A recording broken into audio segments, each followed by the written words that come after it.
Fez is a 2D platformer, with a unique 3D rotating mechanic met with much critical acclaim. When confronted with backlash from his less than amicable behavior online, the creator Phil Fish left the game industry after starting work on Fez 2. In this episode, we'll be looking at the game designer as artist.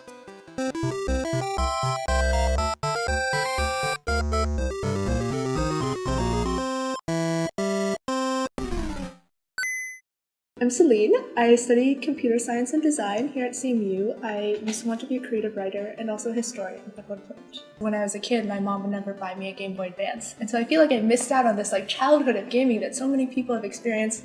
And then I came to college, I had a transformative experience watching someone play Shadow of the Colossus.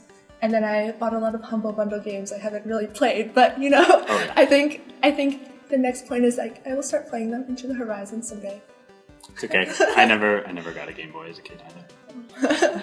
I'm so glad you understand this. No one else does. My name is Sam Smith. Yes, like the singer. I'm a physics and music major, dual major at Carnegie Mellon Senior as well.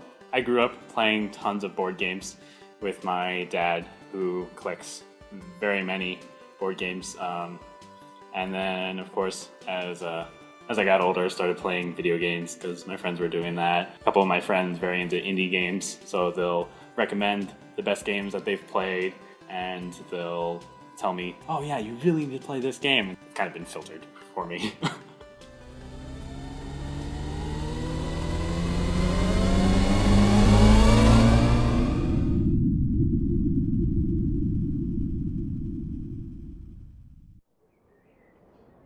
Look at those Christmas lights. I guess they're Christmas lights. Pixel art is hard sometimes. Old dude. Wearing a fez? Look how charmingly you ran through that doorway. So cute. Gomez. I've always wanted to be an ethnically diverse character in a video game. Today is special. I'm just going to break into that house. I went into every single house possible. Devil squares. Foreshadowing. Devil squares? There are devil squares. Geezer. An eye patch. It's a cube. Oh no, it's just a hexagon. You were lied to.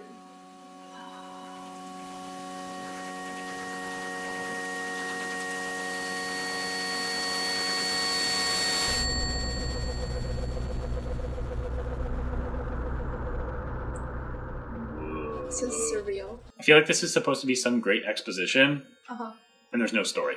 Well, you're clearly the main character, so you're going to have to go out and explore the world at some point. All you wanted to do was go hang out with this old dude in your town. An eye patch. Oh, I broke it. Oh, how will we ever do this now? Missing no. This is actually so cute. You can see, they're little characters in the... We broke it. There are copyright signs too. A subtle hint to not pirate. Well, at least I have a hat now. The tassel moves. It's very dynamic for a 2-square tassel. Alright, find the cubes. Get through the level. Wow. I like that when you shift it, it's actually much further away than it looked. The what? The cube, or the yellow square thing. Because when you shift it, instead of being right next to it, you went to being a few paces away from it. Whoa! I can see through walls. Oh. Oh. That little unfinished patch. Cobwebs. Well, you never would have been able to get rid of the cobweb. Gomez skips in a very adorable way. Everything he does is just very bouncy and delightful. He doesn't really act like someone who's had his entire worldview overturned, He's like, okay, I'm running with it. This is chill. Oh my god, look, The wait, two-dimensional go back digestive system. No, wait, go back to the graph diagram. Whoa. They clearly show a third dimension, but there's just a question mark. Evolution. I'm kind of confused as why these exist.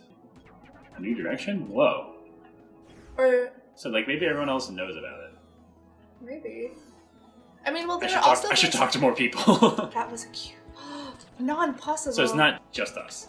Okay. So You're everyone back. has had gone for a long time. Nice hat. Thanks. Thanks, dude. I saw a devil square. Oh, I guess they're kids, so maybe they don't have a vocabulary to express such heretical ideas.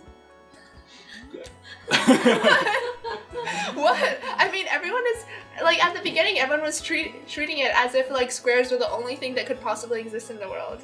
Oh man, I just You did it again? That was so cute. Can you fall off the edge of the world? We're about to find out. Oh my god. Whoa. Wait, pass. So I definitely appreciate that dying is not something to be afraid of in this game, but it's just something that's like, oh, it happens. You get a cute animation. It's calming. It's helpful for game purposes, especially when there's a puzzle.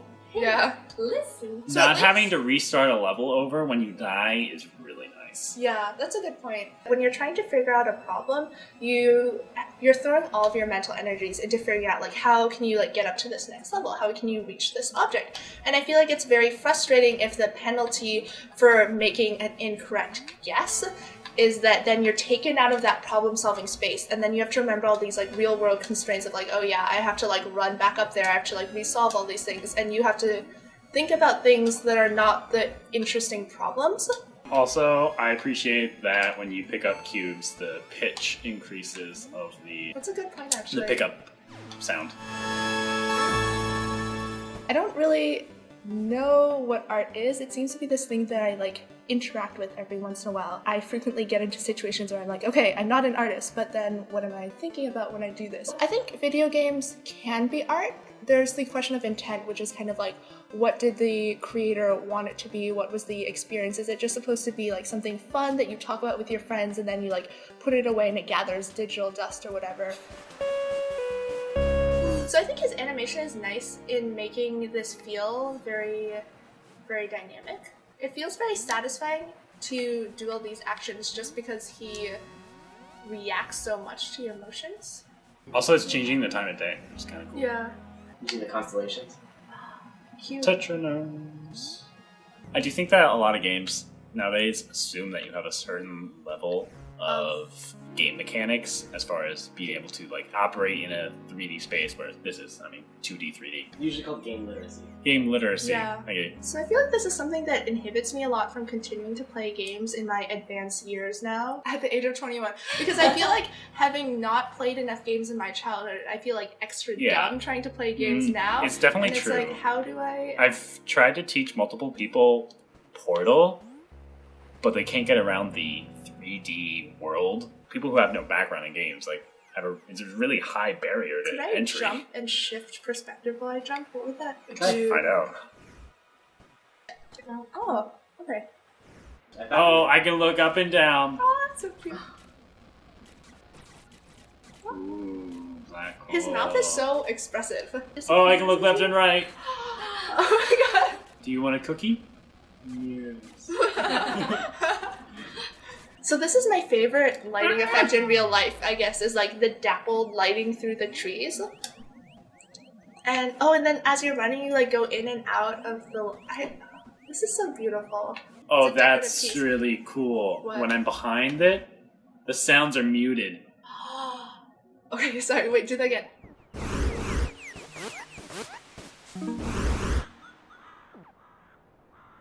By muted, I mean Yeah. less loud. Are those mushrooms growing out of the tree also? Like, what's up with that? What is this? Oh no! But why didn't you bounce? I guess your body was too broken at that point to bounce. But I feel like the fact that they look like Mario mushrooms, I feel like it's this nice in-joke and this kind of like reference point to players being like, yes, we come from the same place. We come from the same game legacy, you know? I feel like there's this juxtaposition between the pixel being like very blocky, but obviously there's a lot of like shadowing and attention lavished to it. It does feel very modern, though. I don't think I could ever read it as a retro game instead of a retro-inspired game. This game draws inspiration from platformers and previous games of that type. I think there's a huge nostalgia element. I mean, I think the nostalgia thing is obvious with like pixel art and retro art, that you're dealing with something that is like traditional with a twist or something, and is supposed to bring you back to like a platforming childhood, or maybe like the nostalgic platforming days of yore. Yeah. The way games have evolved in history has been to eliminate the pixels, make them more realistic, and this was just kind of like, boom. Put back in like the edges. Put back in like, they want it to be very obvious that there are pixels in this game. A friend told me about an intro he had read to this gourmet cooking textbook, I guess. And so the writer of the textbook was talking about how he feels that like if you take 3 bites of a dish, maybe like in one bite you can note the flavor, and then in another bite you can note the texture. You can like read a dish very differently in 3 bites, and then after that it starts becoming the same. I feel like when backtracking, you're re-experience something, and the intensity of the experience is not quite so strong. I feel this way about a lot of Zelda temples. I feel so frustrated with some of the puzzles, and I don't remember the magic of what it was like to like solve it for the first time and be really proud. Having played the first couple hours, I don't think I'll go back and finish it. I'm the kind of person who goes to the art museum, like, looks at it, thinks about it, and it's like, okay, that's cool. Once I move on, I like don't care about coming back. And so that's kind of how I felt about the levels in that. It was like, I did it once, great, let's move on. Oh my god, okay, you can tell from the raindrops? Oh my god, you can see them like splashing. Oh, that's so cool. I was about to say, like, this lightning is happening too frequently, it's bugging me, and then I was like, and now I think the rain makes sense. So I actually told someone, I was like, oh, I'm doing this cool like art critique thing, and I'm going to be doing mine, and I need to like research Phil Fish. And then they were like, don't get anywhere near that guy. He's so, I don't know. I mean, I was surprised that so many people had a strong opinion. I feel like one of the requirements of seeming culturally relevant is that you're supposed to have an opinion about everything, and you're supposed to like strongly hate the right people. Like you kind of construct your identity around what you like and dislike, being a reaction to other people or other creations instead of an identity based around creating. I really don't like people who hate on artists just because there's like critique, and then there's like hating on someone who has put a lot of their life into something. I felt like the kind of attitude towards him was that maybe he was acting ungrateful. People feel like they have some part in the art process, or like the creation of the art. So in your conversation, you sort of undisputedly said like, oh, like Phil Fish is an artist, or Phil Fish is creating art. So I think I sort of naturally started doing that just because I feel like we have these cultural ideas about how an artist acts. There are like these stereotypical like portrait of an artist traits, which are that like they are really neurotic. They frequently like get like depressed or anxious when talking about their work. They're like perfectionists. Like he said he redid the game like 3 times. And so I think like Phil Fish definitely hits a lot of those things, like sort of like this ego, this like disdain of people with bad taste. So those things are kind of like cliche representations of an artist. He just seems like a person who like doesn't realize what it means to be a public persona, or maybe he realized but like doesn't want to act by those rules. Once you become the creator of something where you want people to like buy your game and give you money, you're supposed to be like a little more diplomatic. You're not supposed to tell people like you suck.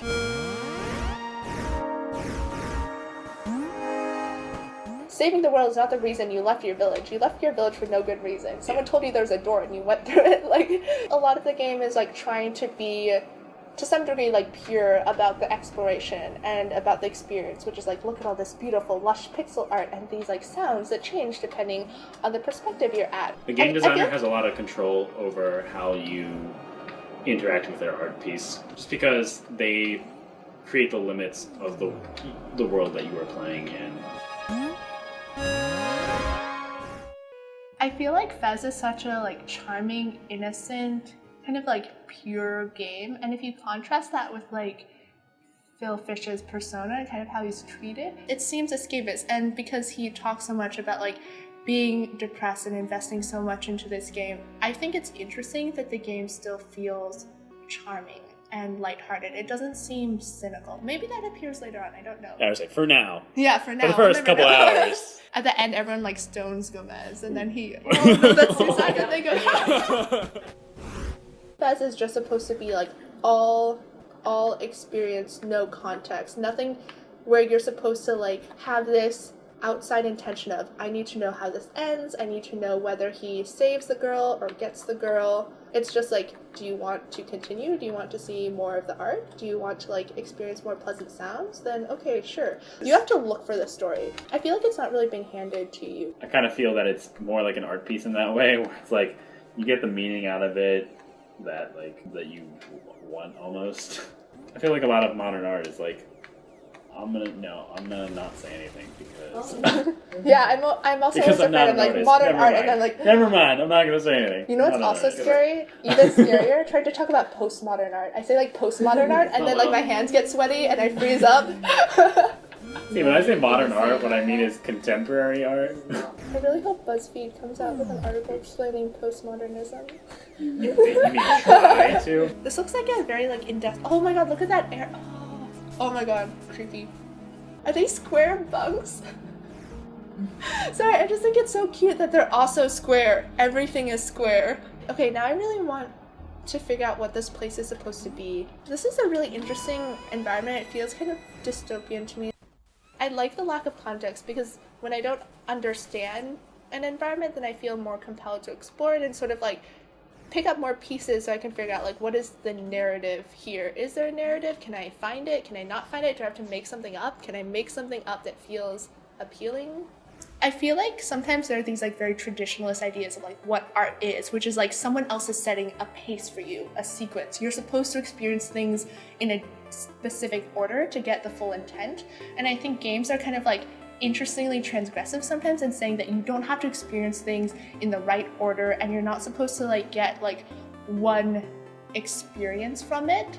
And that like maybe that variation of experience is also valuable, like the player can bring something to it. It's beautiful, but I think it's beautiful in a way that feels very deep. Like there are things you continue to discover. Like there are lots of sounds that are nuanced. I think what I got from that was like this like idea of hidden depth to the game. Like the fact that like you're kind of like going along and you like scrape kind of the edges of like what the lore is. I feel like that's nice. Like, you know, there's more out there. If you wanted to engage with the game, you could. After watching Indie Game the movie, I thought, I was like, wow, these are all great guys, great games. Yeah. And then like I talked to my friend. Yeah, people don't like that guy, and people think this other guy is conceited. Yeah. And that guy, they really like that. If Phil Fish, if you're watching this, I feel bad for you.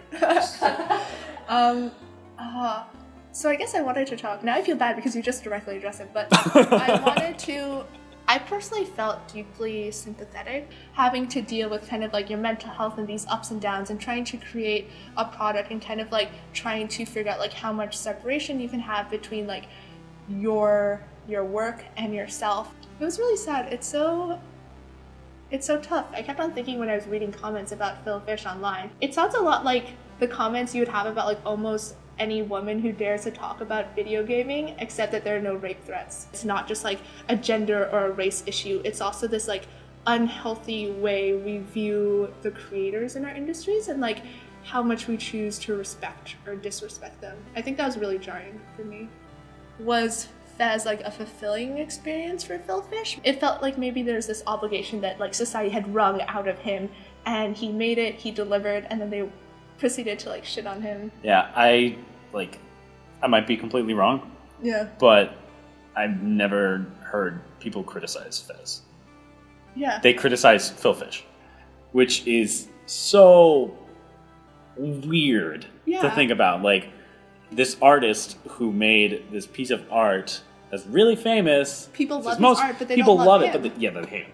There could be artistic merit in those large commercial games too, but I feel like indie games can be the most pure, maybe. Like one guy who was like, I don't care if you like this, I'm gonna do my best. You know? It's like someone made that same like argument for like country music. They were saying like, I really like country music because it's not about, you know, like selling points. It's about telling a story, and it's about my own music. And whereas like pop music has become like, oh well, let's talk about sex because sex sells. Fez is art, in my opinion.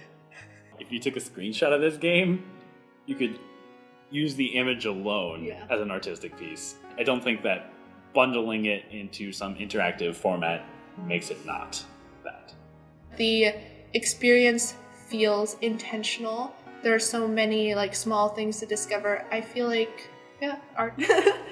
Art, it's new, it's different. Hello critters, thanks for watching. What did you think of this episode? What are your thoughts on game designers as artists? Feel free to share your thoughts and ask us questions in the comments. If you'd like to learn more about what we talked about in this episode, there are some helpful links down below.